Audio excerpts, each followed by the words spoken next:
And welcome, ladies and gentlemen, back to the Valley of the Judged. I am your one and only gaming monk, better known as Mildra, and with me is my good brother here in the temple, the man who may be a sky pirate but is not from Arcadia. Good brother Sizer. Ahoy to vast me hearties. Nice to be here again, Mildra. Thanks for Mhm. having me. Thank you for coming on.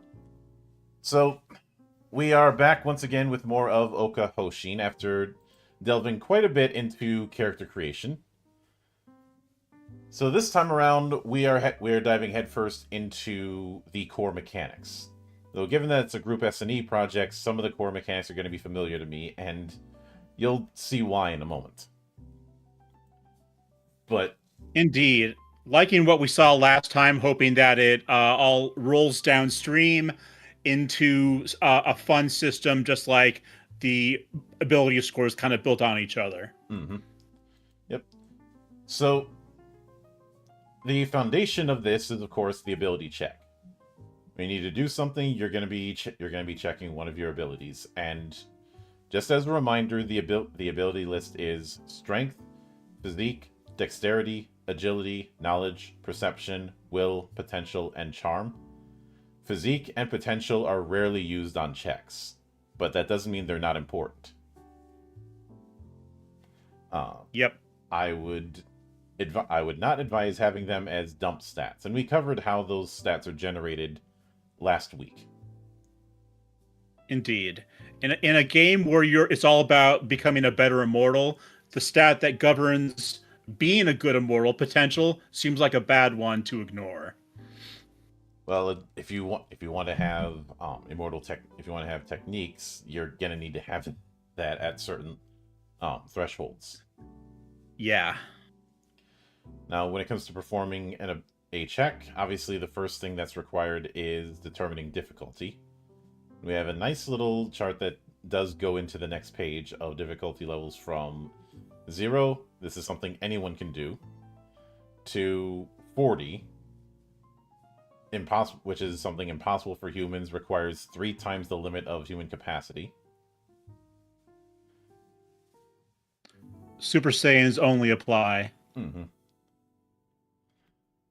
But if there's any baseline difficulty, it would be it would be 6 or 7.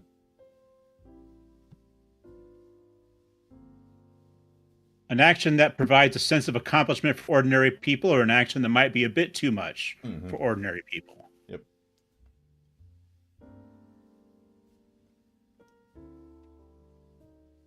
Sounds good. Mhm. I like to have that glow of satisfaction. Mhm. Obviously, the difficulty table is a bit abstract. Uh, Now, as far as resolution, you're rolling 2d6, adding the result to your ability score, and checking the difficulty. Uh, Though, because you're immortal, there is an optional rule called reverse success. Where you can try to use chi to turn actions that might fail into successes. Interesting. Mm-hmm. So during an ability check, if you feel your 2D roll was too low, you can declare a reverse success. When you do, you subtract your ability score from the 2D result. Then the GM rolls 2D and likewise subtracts the difficulty from the result. If the first number is smaller than the second, the action succeeds. If they're tied or the latter is smaller, the action fails.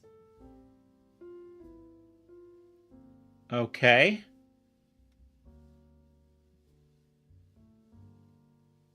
So I'm not sure I see what the logic of that is. Let me reread it real quick. Okay. Mhm.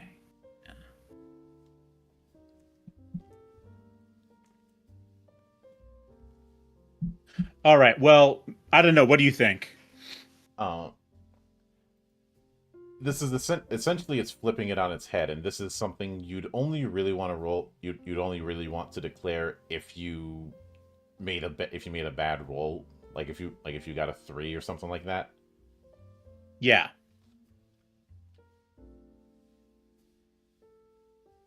Okay, so subtractability of the score from the 2D result. The game master rolls 2D and likewise subtracts the difficulty from the result. Mm-hmm. Okay.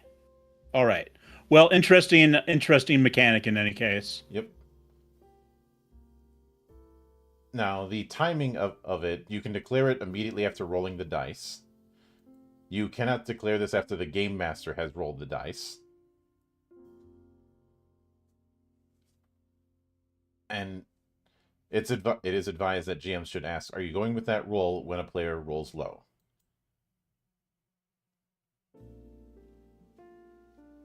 All right, so it sounds like you may need to get into like a habit of having the player roll first, pause a moment, see it, and see how they do. Then the GM gets to make their roll. Yeah. Now the difficulty is akin to an ability score for the GM because because with the normal resolution method, both sides are rolling 2d6. The player is adding their ability score. The GM is adding the difficulty. So difficulty isn't exactly a target number, it's a contested thing. Oh, okay, got it. So the reverse success is quite literally flipping that concept on its head.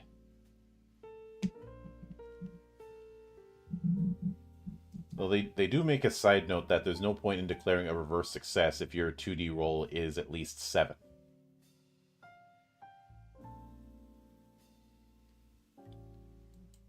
And I imagine that might make more sense. Yeah, because right, yeah, obviously will do you no good mathematically to make that roll. Mm-hmm. Yeah. Now, on the other hand, when rolling reverse success, there is a risk of interesting things happening. When you declare reverse success, if it succeeds, you roll 2d again and check the ability check reverse success table. So let's see. If you get on that second roll, if you get snake eyes, your virtue value goes down by 1. You could end up overdoing it. You could end up with a key explosion, which gives you 1 point increase in potential and 1 point decrease in the used ability score. A normal success if you roll a 5. An incomplete success if you roll a 6. Numerical values are estimated at about half. And if you roll double threes, your potential goes down by 1 point. If you roll a 7, completely normal success. If you roll an 8, the used ability score goes down by 1 point for 1d6 days. But if you roll double 4s, the ability score increase goes up by 1 point for a set amount of days. If you roll double 4s, it permanently goes up. If you roll a 9, that's a normal success. If you roll a 10, the ability score goes up. It's a case again, it goes up by 1 point for 1d6 days. If you roll double 5s, the ability score. Actually, that's a decrease, not an increase. Sorry. Yep. If you roll an 11, your breathing becomes irregular. You're not able to use immortal arts for 1d6 rounds. And if you roll a 12, your virtue value goes down by 1, but your ability score goes up by 1. Well, that's definitely pull the slot machine. Mm-hmm. I'd say this is an effective control so that people don't just declare reverse successes anytime they roll low. Because anytime you do it and you succeed, you have to check this table. Indeed, although I wonder, I think there's going to be some players who are going to enjoy rolling on the table too. Well, if they do that and they end up taking those permanent decreases, well, it was your choice to do it. Yeah, true enough. You know, people just love those random outcomes sometimes. Mm-hmm. And I've had my own policy when it comes to it, where you can keep pushing it as much as you want, but if you push it and you go bust, you have only yourself to blame. So true. On the other hand, there are opposed checks as well, which work as you would expect. Um, this is, even though the default role is also technically opposed, this is opposed in a sense of you're opposing a NPC. Hmm. So instead of using a difficulty, you're using the GM's using an ability score with the NPC involved. Uh, which you can do a reverse success if you so wish. The GM can't, and it would pretty much work in a similar manner. And then we have this lovely little chart that goes into the procedure for ability checks.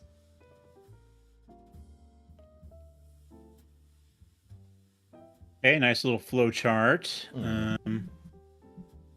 Seems like you know, if you're unused to rolling of the way TTRPGs work, seems like a good thing to refer to. Mm-hmm. And okay, we got a branch there for normal and reverse skill checks. Okay. Yep. All right. Yep. Then skipping ahead a bit to since we're not reading through the Ryu and Yuko's Helping Hand Theater or the short stories. Although I do like the treasures that they bring up. The Cold Blade treasure feels like I'm being called out. Got the rock splitting sword here. Mm-hmm. But then we get to combat. So combat takes place in rounds, and I do like they say having all characters and monsters act simultaneously is inconvenient for gameplay. Though the Sorrel game does that, so there are ways to do simultaneous rounds. I wouldn't recommend going literally simultaneous because you'd have everybody shouting over each other.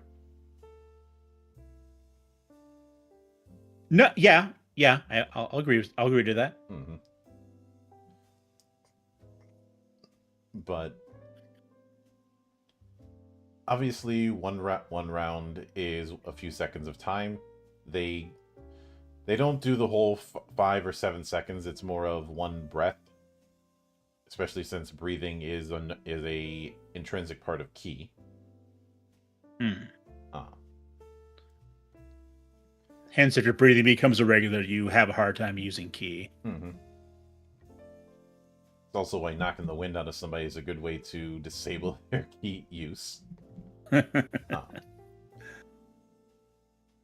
But every character acts once per round.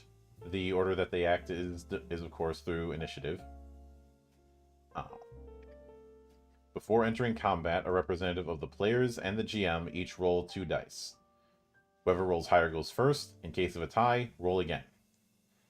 Then each member of the first acting group takes their turn in order. That order is up to you. So, even in 95, we have an early version of what's now known as Popcorn Initiative. Yeah. Which is a very nice. I've seen that used most recently when I did a demo of Curseborn at Gen Con. Mm-hmm. They did, which is, Onyx Path's answer to the World of Darkness, kind of their new take on that. That was Popcorn Initiative between not only the players but the antagonists too, and there were reasons. There were reasons given to give the antagonist a turn, because if you don't, they may end up having multiple turns in a row. Yep. I prefer the action tick setup with proper World of Darkness, but I can see the appeal. So there are certainly plenty of games that I have that go more popcorn. And within a game like Sword World, for instance, it kind of has it, but it's more of the NPCs have initiative, but it's more of a difficulty that you have to pass. I.e., one representative makes the initiative roll, and it has to pass whichever NPC has the highest initiative TN, essentially. Yeah. I do like that they made the analogy of batting order with baseball, each side taking turns acting in sequence. This is still a Japanese Yep. TTRPG. Japan, I cannot understate how much Japan loves baseball. They do indeed. Oh. Got to get to Houshin, Mm-hmm. the dream of every young Japanese. Is it middle school or high school that they do Houshin? Maybe both.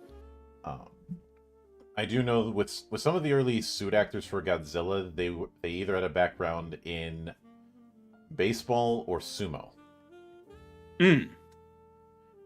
Which makes sense if you're going to be in that heavy suit for long periods of time. Yep. Get some athletes into those tokusatsu outfits. Mm-hmm. There's also the fact that the Godzilla suit in The Return of Godzilla, which came out in '84, was only used that one time because it was such a nightmare for the suit actor. Yeah. Like, they drilled holes in the fingertips to keep him from drowning in his own sweat. Oh, God. Sounds awful. Because, remember, you're not filming on location, especially with those night shots. Yeah. So you're in a room in that heavy suit, which weighs more than plate, and having to do these multiple takes of these lumbering maneuvers. Indeed, and who knows if the AC is working? Well, they don't really use AC in Japan either. Probably not. Probably the least bit in studios. Yes, but for the longest time, Toho wasn't exactly swimming in money. I mean, the Godzilla roar was them slowing down the creaky ass gate outside the studio. Well, it's iconic, so I guess you got to hand it to him there. Mm-hmm. But anyway, with weapon attacks, first off, the hit determination of them is under the same procedure as an ability check. But ability scores aren't used, but rather the attack/parry of the attacker and defender. The attacking side rolls 2d and adds it to attack and parry. The defending side does the same. If the attacking side gets higher, the attack hits. If it's a tie or the defending side is higher, the attack fails.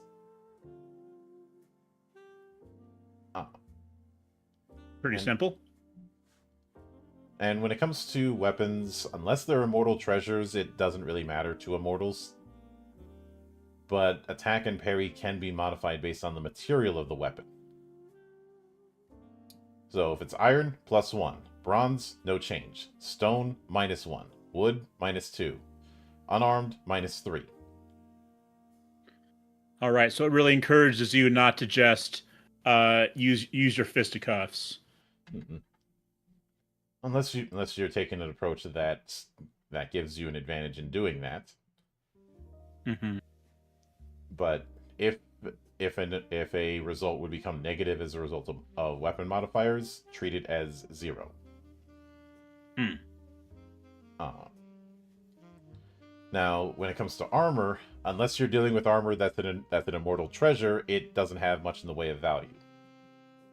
It's appearances at most. But that's the kind of thing we won't get until we get into immortal treasures later in this series. Now, when you're only up against one opponent, you can parry with their weapon. That's why you use attack or parry. But if you're being attacked by multiple enemies, you can't parry all of them. So that's what the evasion skill is going to be for. Okay. So your brute squads, you're using evasion for your duels. You're using attack and parry. Mm-hmm. Yep, but it works the same. It works the same way, just with a different stat. They're going to be using attack and parry against you. You're using evasion against them, and you want to try and beat their check. Yeah.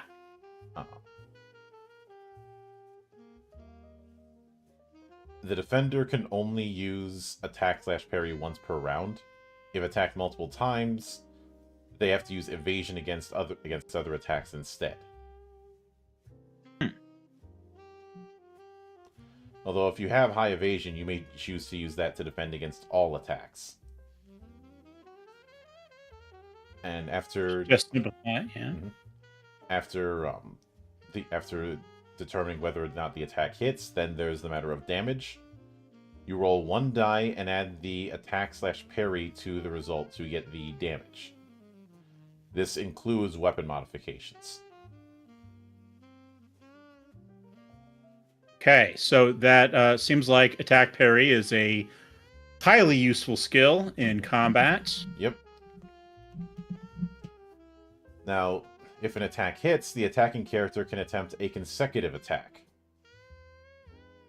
The hit determination for this follows the normal procedure, and it can be performed as many times as long as you continue to succeed. Oh, wow, okay. However, So, you can't change targets midway through. gotcha. So no cleaving, just being aggressive to one poor schmuck. Mm-hmm. Now the damage value works instead of adding attack and parry. Damage value for consecutive attacks is just 1 dice. Now, as far as when it ends, if the defender dies as a result of damage, that's the end of it. You cannot follow through, like you said, no cleave. If you miss, then the attack ends there. Or if the damage was 1, if during a consecutive attack you roll a 1 for that damage, you deal that 1 point of damage, and the consecutive attack ends. Okay.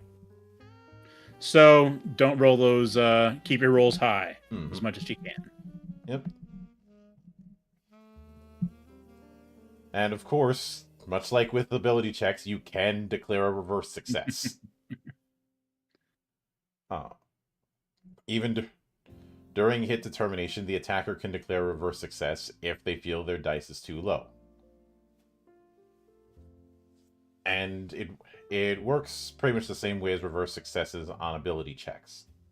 Only the attacker can declare reverse success, the defender cannot. And when the attacker declares reverse success, both comply with it. But Okay. it more or less works the same way. In this case, your 2d6 minus attack/parry, or for the defender, minus evasion. Though when you perform a reverse success attack, there is a catch. Consecutive attacks cannot be performed. Okay. So maybe you get off at one attack and maybe at some cost, but at least you got off that attack. Mm-hmm. And of course, you still have to... I believe you would still have to roll on that 2d6 table we saw earlier. Yeah, I don't see why not, Test your luck once again. Mm-hmm. Now, you can do interruptions as well to step in to take the hit for somebody. Immediately after the attacker rolls to hit, if the defender thinks they can't dodge the attack, an ally can interrupt. The character performing the interruption rolls 2d in place of their ally, then they add their own attack/parry and compare it to the enemy's. If it's a tie or higher, the interruption succeeds, meaning they block the opponent's attack with their own weapon. If the enemy's is higher, they take damage in place of their ally. And of course, when an interruption occurs, even if the attack hits, consecutive attacks cannot be performed. Even during a consecutive attack, if there's an interruption, the consecutive attack stops. Okay, so that's if your buddy's really taking a beating, you can maybe at the cost of a bit of your own health, or maybe even not, you can step in, take a hit for them, and at least get them out of a dangerous path. Yeah. When it comes to timing, you can declare it when the enemy has rolled their dice. You cannot do it if the original defender is rolled. Hmm. And of course, you do have to be mindful of whether or not the original if the defender will declare a reverse success. Which, if and hey there, Joe. Hey, Joe. Hey guys, sorry, I was just kind of lost in my own head for a bit. No worries, man. That'll happen. We are on page 81, covering combat, and I'll have to add reverse success to my vocabulary. Reverse success. Yes. Yeah, it's a very interesting mechanic that allows you to turn a potential loss into a success, but at a potential cost as well. Got you. Yep. There's also the whole thing with consecutive attacks here, which allows, if you hit, you can keep hitting as long as the enemy can take the hits and you don't roll a 1. Yep. or get interrupted. Speaking of which, interruptions can only be performed once per round per character. Additionally, the evasion value that can be used during an interruption is attack/parry, not evasion, which makes sense. You're getting in the way. Get down, Mr. President! When another enemy attacks a character who's already performed an interruption in the same round, they can only defend using evasion. Furthermore, if you perform an interruption, you lose your next action. So you better really like that other person on your team. You know, they better have bought you some dumplings or some egg rolls or some ramen recently. Mm-hmm. Oh no, they're targeting the healer who is nearly dead. No. But there are two main stats to consider, Joe, when it comes to combat: attack/parry, which works exactly how you think it does, and evasion, which is when you're dealing with multiple attacks against you. So the first time you defend, it's attack parry. Second time and every time after that, it's evasion. Got you. But a character, so we can only deflect the platypus one time. Got it. A character can only move 10 zang, or 30 meters in one round. They can move and immediately attack within that distance. But consecutive attacks and reverse success attacks can't be performed during movement. I appreciate when games, flavor-wise, have their own units of measurements. But it's more numbers I have to try to wrap my head around, and it's just like, what am I doing? Fortunately, we're not using full grid combat, so it is something that can be easily abstracted. As long as we're using Zhang and not Madarakas, I'm fine. Anyone who gets that reference gets a cookie. But there are certain modifiers to attack/parry and evasion based on situation. These are pretty self-explanatory ones. You know, if your ankles are restrained, if your lower body's restrained, if you're blinded, if you're completely unable to see, if your 5 senses are blocked, if you're knocked down, if you're on a mount, if you're dedicating to defense without attacking.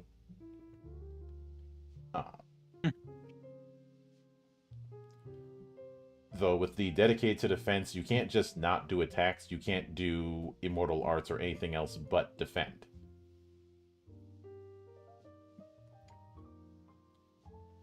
Yeah.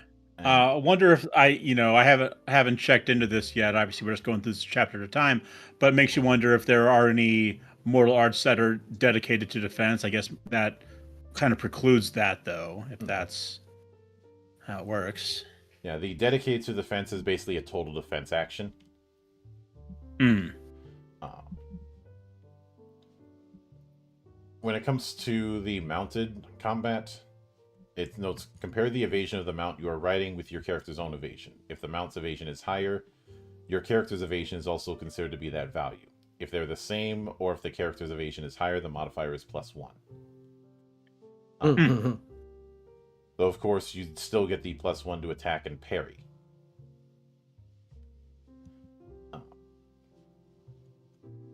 I appreciate that they seemingly made having a mountain combat simple. Mm-hmm. And as far as armor goes, one of the things with weapon and armor is that it's not going to be all that important unless it's an immortal treasure. Mm. With weapons, you might get a slight bonus based on the material used or if you're going unarmed. With armor, unless it's an immortal treasure, it doesn't matter. Like, you'll just as easily be able to defend yourself with no armor as with armor if you're dealing with mundane armors, because remember, you're an immortal. What do they think? These immortal treasures grow on trees? Well, I mean, sometimes they do, but still. Sometimes they are the tree, but... What are we talking about? I'm pretty sure Sun Wukong would agree, given the peach that he stole.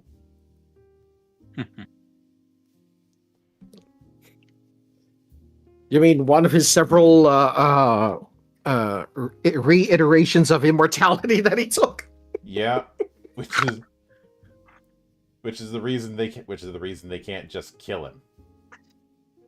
No, the solution is throw a mountain at him.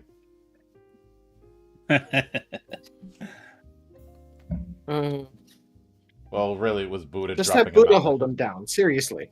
Well, that's pretty much what happened, because Buddha made that whole thing of, if you can escape me, then I'll let you go. And that of course was a trick, because all of the land is in Buddha's hand. But when it comes to ranged weapons, you do have bows, spears, composite bows, and composite bows and gunpowder don't exist in the world of Ouka. Throwing spears and crude bows have a range of 30 meters. So I can't use fireworks on people. Yeah. Darn. With ranged weapons, you cannot perform consecutive attacks, but reverse success attacks are possible. It is impossible to use ranged weapons while moving. In the case of bows, pay attention to the arrowheads they're made of. So the material modifier applies just as much. Mm-hmm. Though, so no bow of 10,000 arrows. Shoot. It is worth noting that if you succeed on a normal attack, then you can do consecutives, where you can just keep attacking until either you miss or you roll a 1 on damage. If you succeed with a reverse success, you can't.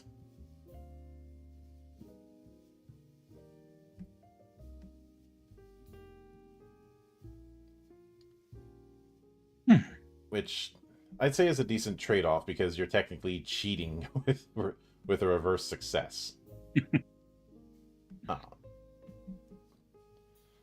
But then we have damage. First off, with the damage block, which is determined by your fortitude and destiny number.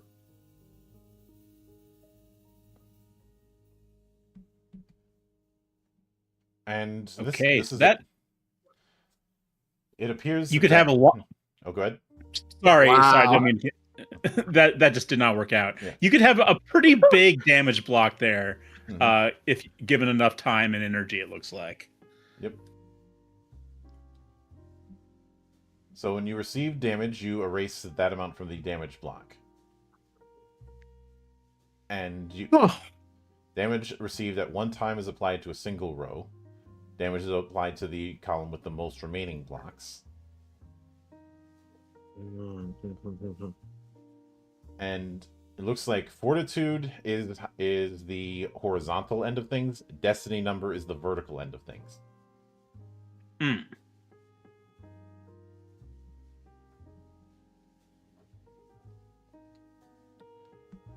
So, and because of the fact that damage is D6 plus attack and parry, or just straight D6 in the case of consecutive, this could add up pretty quick. Yeah. Damn, I didn't think we'd have to play bingo with our health. Mm-hmm. Oh.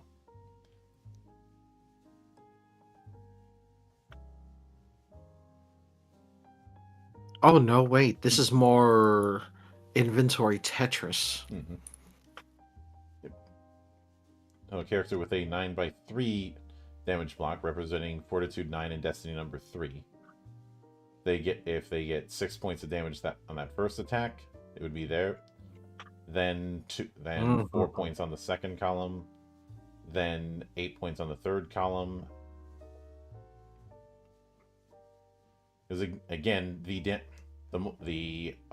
column with the most remaining blocks is the one that has damage applied to it, and it's always applied to a single row. So it's not a case of you fill up one row, then you go right down to the next one. So what happens if damage goes over that in a hit? Do you go down to the next row?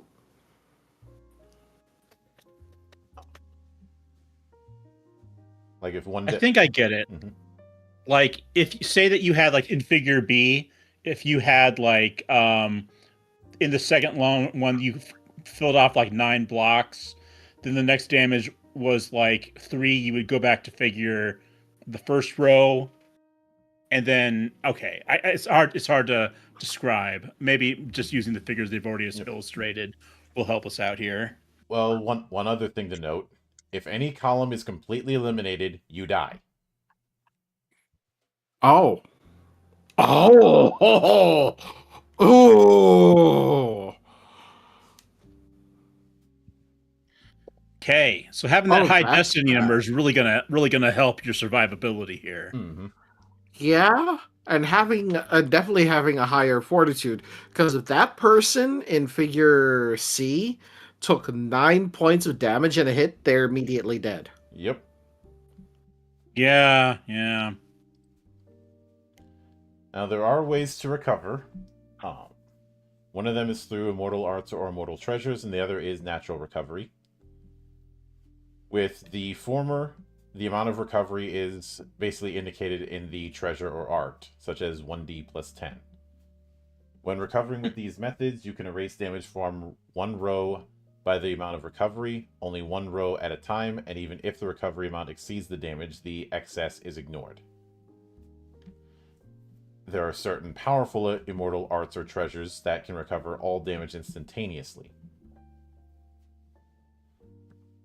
But Senzu Bean.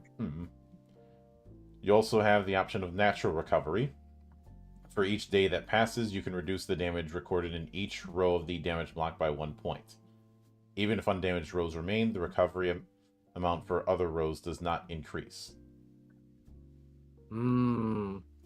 So the only way to heal like a lot is through alternate means, because doing it the slow way is really slow. Yep. Yep.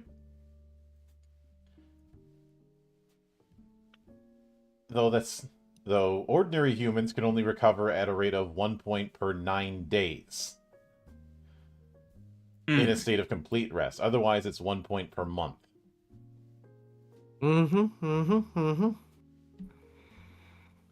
We silly little squishy humans.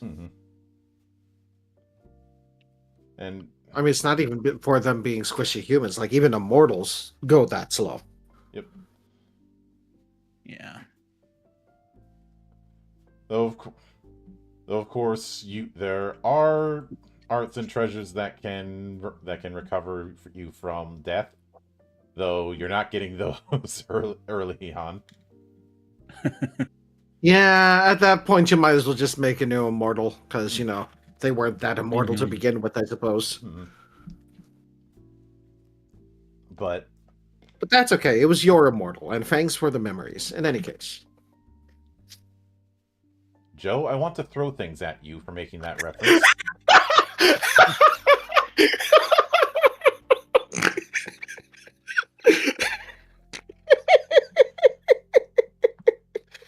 I want to throw things and then suplex you. From the top rope!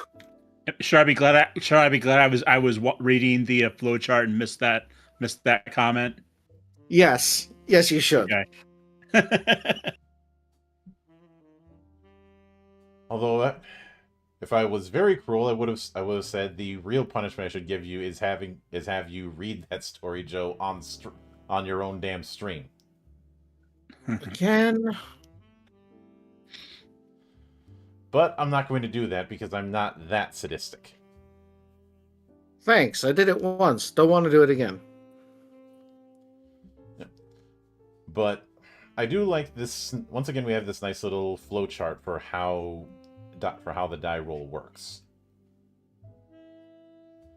And I could see somebody going, "What damage is always 1d6? That doesn't seem like much." I think we saw with the demonstration with the damage block that 1d6 can be particularly nasty even just from one hit.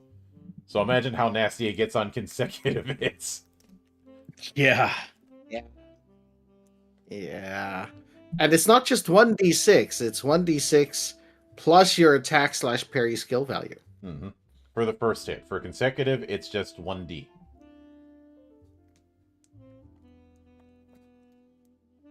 Of course, if you hit and you don't roll a 1 on damage, you can hit again.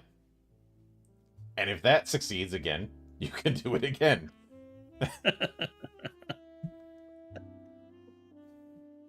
Until either you roll a 1 or somebody else jumps in the way. Mm-hmm. Or you miss. Get down, Mr. President. Or Or you you miss. Yep. This is an interesting flowchart, though. And the fact that they're using a flowchart is just amusing to my mind. Yeah, that kind of thing has been seen in a few other instances.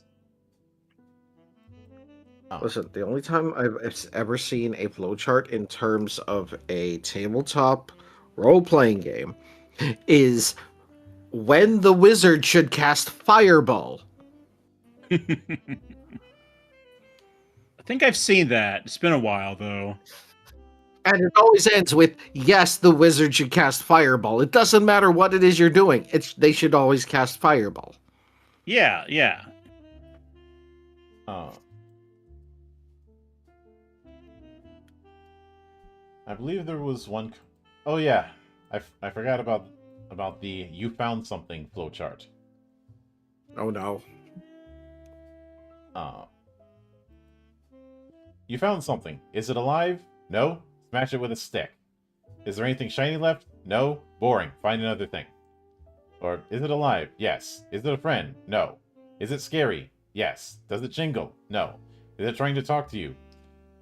No. Kill it. Yes. Definitely kill it. Loot it. Go find another thing.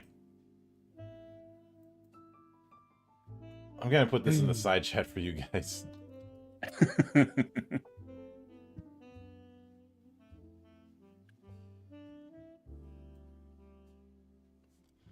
Oh gosh. Oh, right. Yeah. Okay. Mm-hmm. And it always ends with loot it and go find another thing. Yep. Yeah. That is either the murder hobo or the Diablo way of playing a game, which is still kind of a murder hobo-y way to go about it. Mm-hmm. I mean, to be fair, almost everything in that game is actually trying to kill you. The only time they don't is when you're actually in a camp. That's true. Yeah. And then they'll announce themselves by calling you friend and asking you to stay a while and listen. I don't know why these pants are of the bear, but I'm gonna wear them because they're shiny and blue. Purple? Mm. Mm. But on the other hand, some people always want to cast Fireball. I have taken the approach of why not Fireball cluster bombs? Mm. You know, Fireball Oh, that that's blows what the up. necklace of Fireball is for. Yeah, or I may have mentioned this before, but I had one build that was all about all the magic missiles. Mm. Yeah, honestly, not a bad strat. I mean, especially like in earlier editions of D&D, well, especially like in third edition, where your magic missiles kind of level up with you to some degree. You get more of them. Mm-hmm. Yep. I mostly did it on a dare because somebody was like, "Magic missile sucks. It's only doing 1d4 damage." I'm like, "All right, I will take that bet." Yeah, it's only And how doing. did you win the bet? When he saw me break out 128 d4s, yes. It's less I cast magic missile and more say hello to my little friend. Mm-hmm. Yep. Because remember, folks, there is no such thing as enough DACA. Just like there's no such thing as overkill. Mm-hmm. But now the next chapter that is led into is Immortal Arts, which we'll be tackling next week. But just based on the core mechanics we've got here, what did you guys think? Yeah. Let me see. I like what I see here. I like how even like you have two.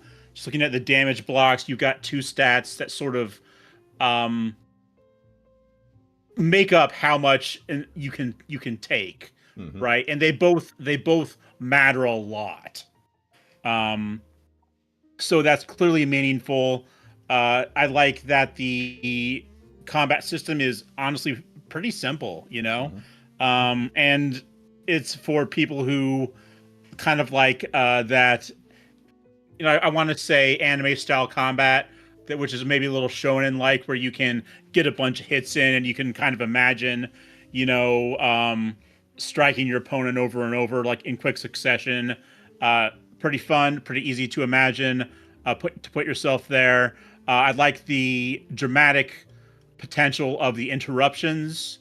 I like the fact that you don't necessarily need to grid it out, and that you can just use like 10 Zang as your measurement for a lot of this. I'm not saying there's. I'm not. I notice I'm not saying I dislike this or that very much here. So I've found a lot to like so far about the way they do ability rolls and combat. Yeah. Mm-hmm. Remind me again, how do you increase your destiny number? I believe we haven't. I believe that's in advancement, but we haven't covered that yet. Okay, cool. So we'll eventually get there. So it is relatively simple, even as I come in quite a lot late, actually. Sorry about that again.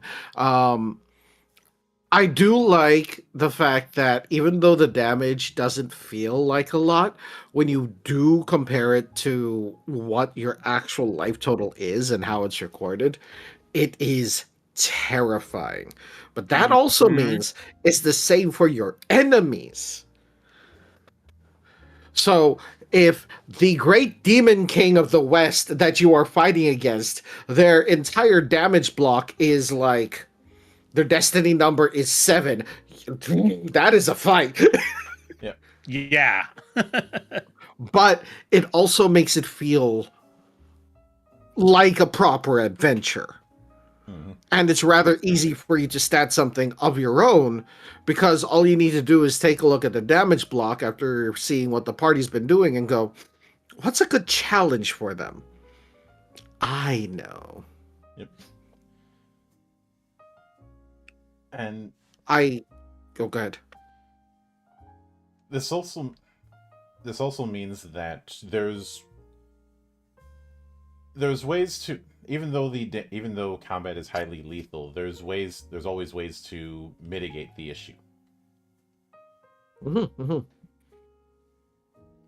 Uh, After all, not all Shansha is just swinging your swords around in mystic arts and hoping everything just dies. mhm. Indeed. Though the reverse success is something that I very much find interesting. Hmm, hmm. Yeah. And as far as death, I believe the main way to increase that destiny number is through getting more virtue. Hmm. Uh, Sounds good to me. Was- Sounds good to me. mhm. And was Destiny also one of those things that helped increase your longevity? Yes, the higher destiny number, the higher virtue value you have, the higher destiny number. The higher destiny number, the longer lifespan you have, since there is a very strong implication that adventures in the short and long term are meant to go over the course of years. I think I also like the weapon modifiers, like how the materials affect how strong or weak something is. Mm-hmm. Yeah. Specifically because they're not these ridiculous fantastic materials.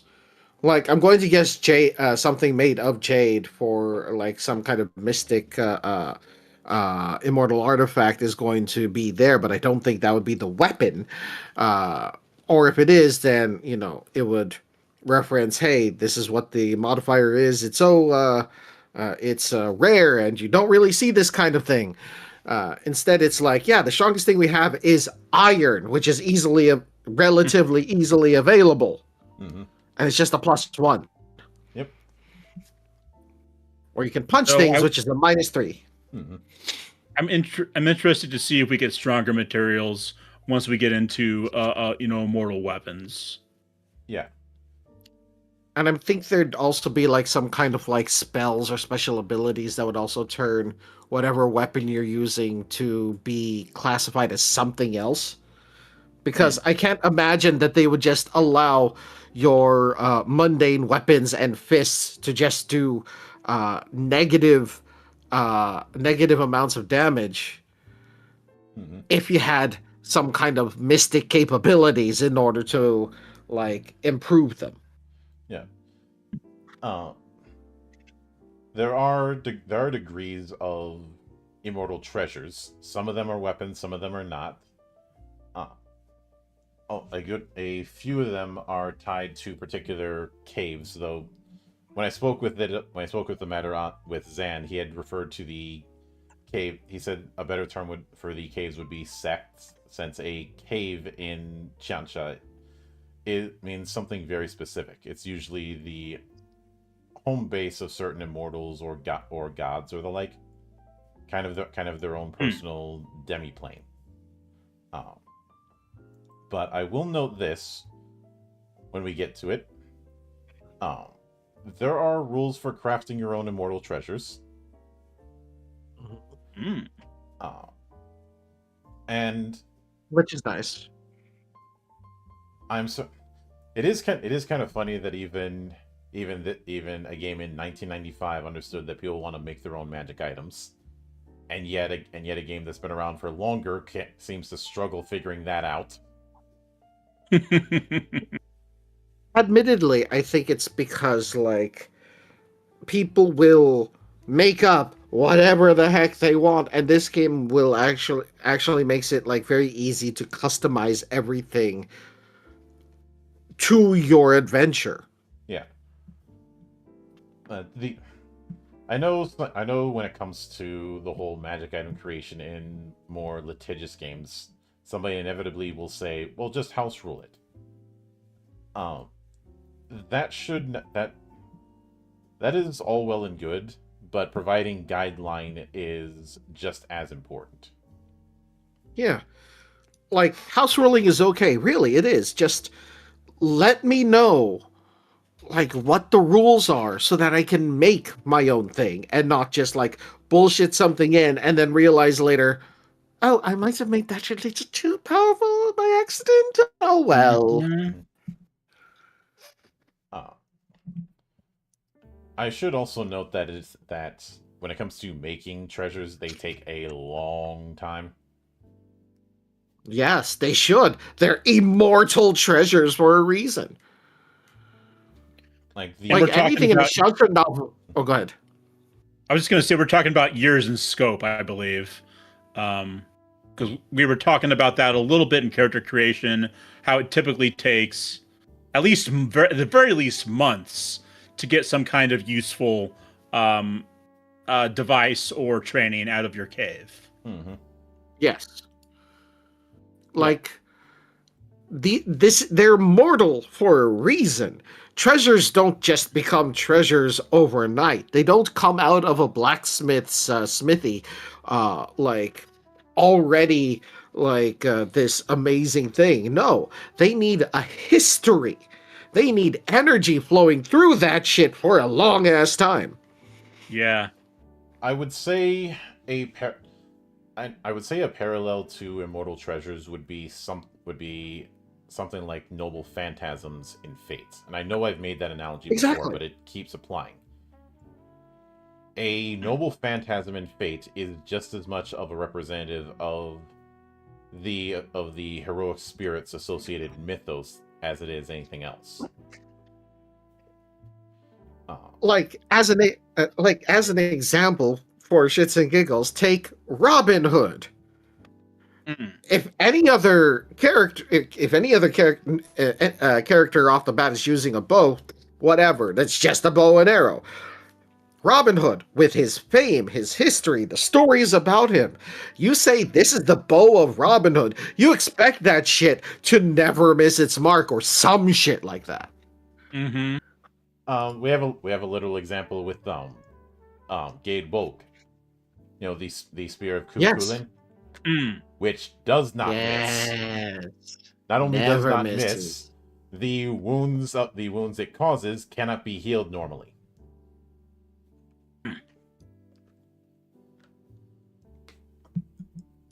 Like, and of course there are ways to heal it because as a certain crotchety uncle has always said, magic must defeat magic.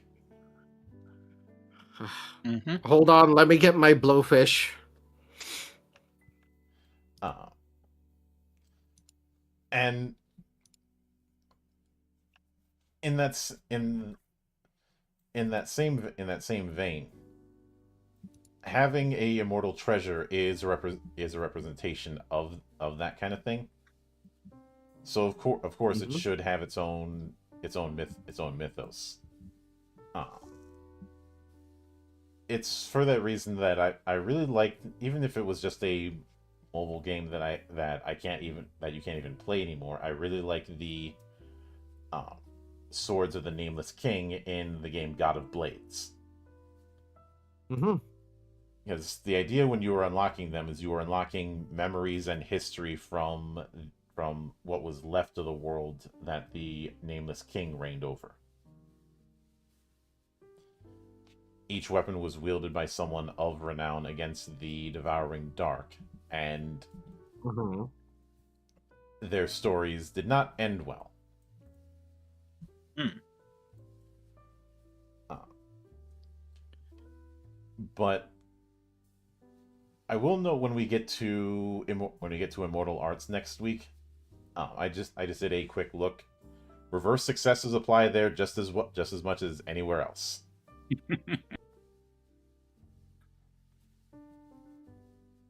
Okay. So if you're feeling froggy and you just can't miss one hit, then I guess you can pull that jackpot lever once more. Yeah, though you weren't here for it, but there one of the big catches when it comes to doing reverse successes is that if it succeeds, you have to roll on a table that might make things interesting for you.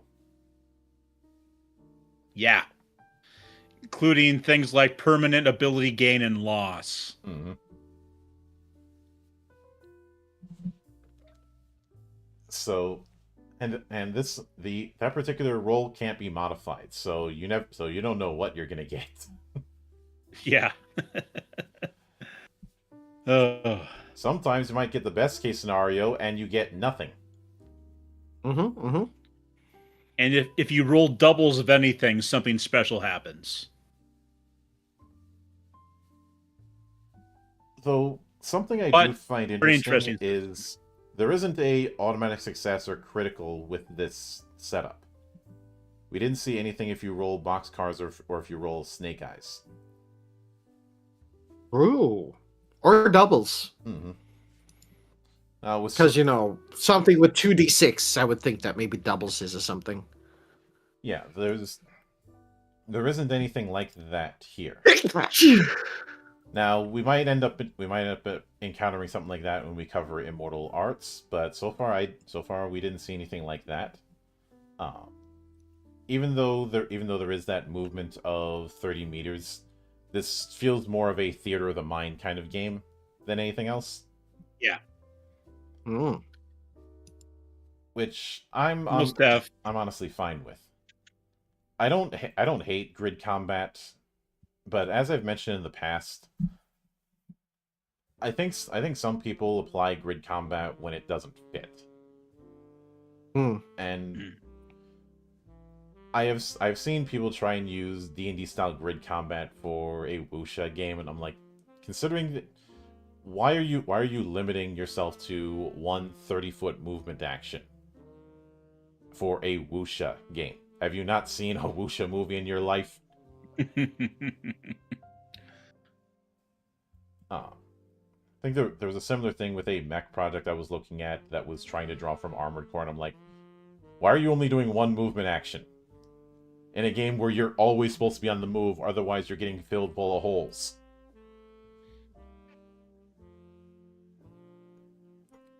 But with something like this, even though there's only one movement action technically, I can easily see people visualizing the combat area as more a collection of zones rather than a bunch of 5-foot squares or hexes.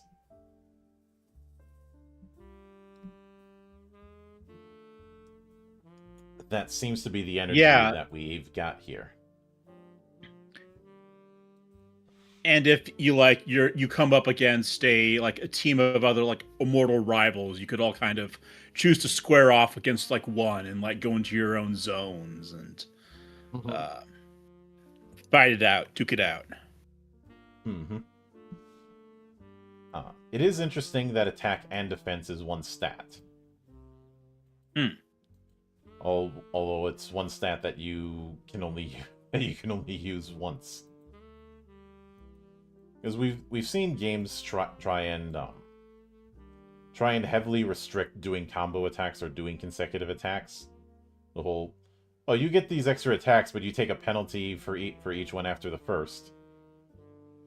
And then here's this project going, no, keep hitting until you miss.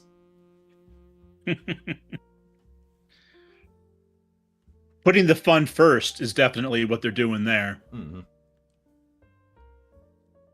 And in the realism versus fun debate, I will always lean more towards fun, because this is still a game. Yep. I know some want to have their one-to-one time and all of that jazz. I don't hate one-to-one time, but I do think some of its adherents need to be humbled. Mm-hmm. Like, congratulations, use one-to-one time. That doesn't mean your shit don't stink. In fact, it smells like those durian fruits, which toilet ice cream.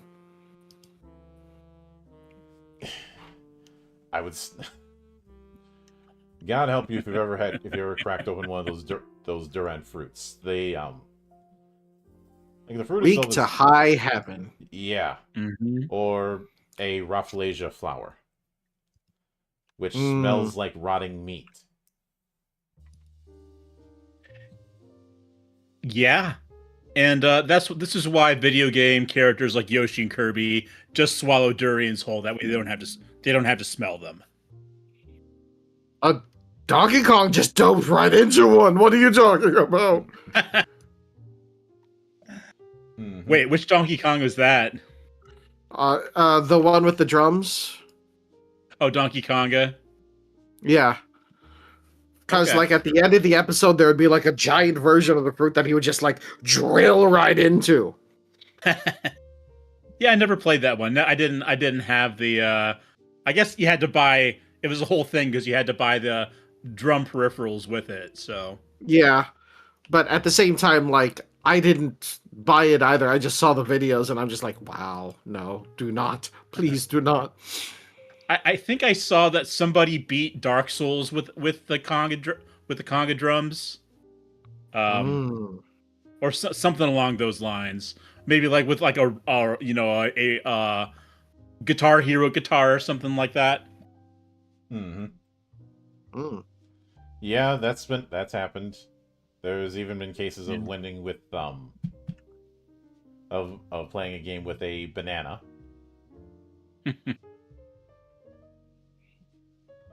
Like, you give people enough time, motivation, and occasionally alcohol, they will come up with beautiful and terrifying things. Yeah. Indeed. Everybody's made the joke about beer armor, and then the band Red Fang decided to go one step further with making beer armor. Now, instead of making it out of the box, they made it out of the cans. But Damn. and I'm glad to see that you've added Ouka Houshin to your tablet's library, Amov. So I realized this one was a little bit shorter, and I had to extend things a bit. Also, do not do the DK rap. I don't want to hear that again, ever. We will be back in 1 week's time covering Immortal Arts. That one is going to be a bit longer, although we will be doing a bit of skimming and not covering every single individual Immortal Art. Because that would be crazy even for us. Enough to get a good taste, to give you a little sousance of immortal goodness. But with that said, as always, a sincere thanks to everyone who took the time out of their schedule to come all the way to the monastery and enjoy the madness that happens here. And there'll be plenty more where that came from, as there always is here, on the open bar of the internet.